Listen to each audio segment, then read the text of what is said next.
Mis amigos, una vez más, es nuestro gran placer estar en su casa a través de su acostumbrado programa Entre Comillas. El tema que quiero presentarles en esta ocasión es un tema que estamos viviendo personalmente en todas partes del mundo. Concretamente voy a referirme en esta ocasión a la proliferación de los falsos profetas. Vivimos en una época donde los falsos profetas están invadiendo al mundo. Cuando decimos falso profeta, la gente quiere saber cómo distinguir entre un profeta verdadero y un profeta falso.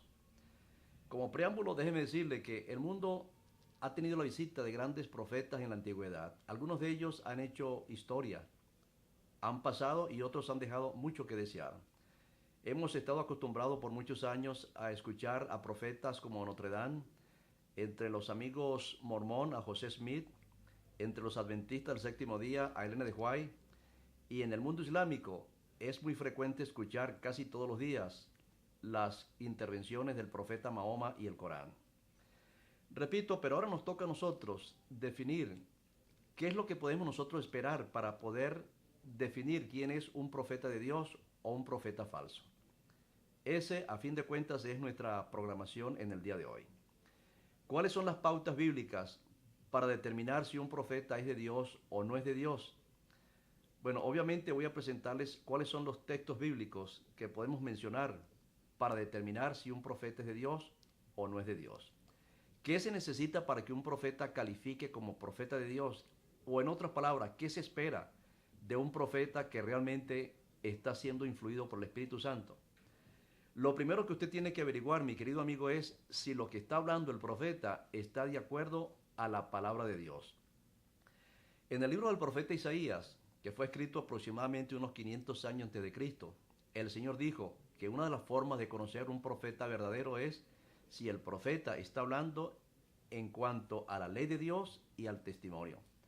Si un profeta trae una enseñanza en la cual se contradice rotundamente en la observancia de los 10 mandamientos, eso es el mejor indicio, mi querido amigo, para que usted deseche el tal profeta.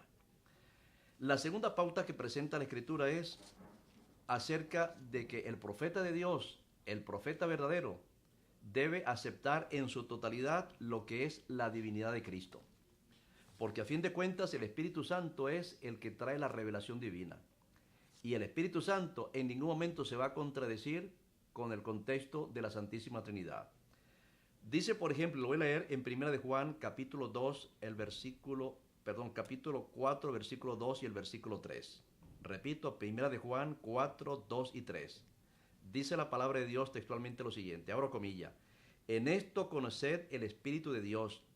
Todo espíritu que confiesa que Jesucristo ha venido en carne es de Dios. Y todo espíritu que no confiesa que Jesucristo ha venido en carne no es de Dios. Señores, pero confesar a Jesucristo no simplemente se remite a una aceptación visual o teológica. Aceptar la encarnación de Cristo significa, además de aceptarla mentalmente, significa aceptar la totalidad de la divinidad de Cristo. Y no solamente eso, sino que el profeta verdadero va a aceptar a Jesucristo como el verdadero Hijo de Dios, el Hijo amado que Dios dio a este mundo para que todo aquel que en él crea no se pierda, sino que tenga la vida eterna. En tercer lugar, podemos decir que un profeta de Dios se va a reconocer también porque va a estar totalmente libre de toda ambigüedad.